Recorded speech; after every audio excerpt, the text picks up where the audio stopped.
আজকে স্যালারি পেয়েছি, এই যে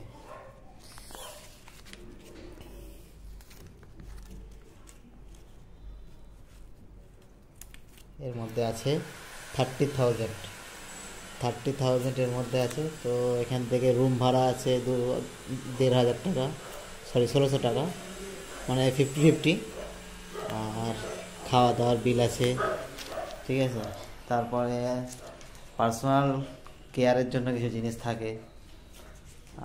মদ ভান তো খাই না, তার কোনো এক্সট্রা খরচা পড়ে না আমার, বন্ধুর পড়ে ভালো।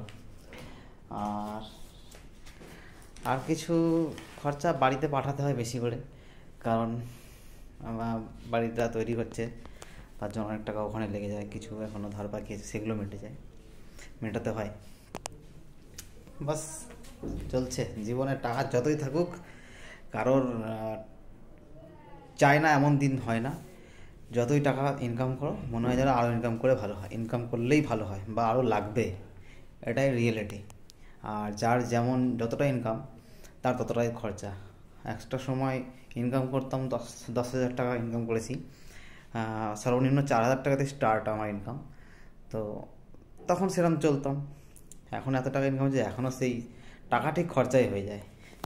এই নয় যে তখন 4,000 টাকায় চলে যেত মানে আজকে 4,000 টাকায় চলে যাচ্ছে, বাকি টাকা সেভিং হচ্ছে, একদম না।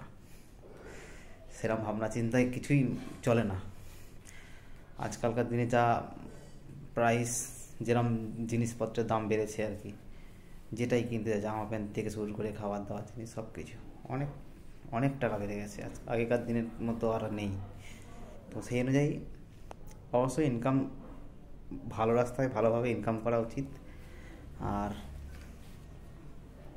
আমার লাইফটা এইভাবেই চলছে।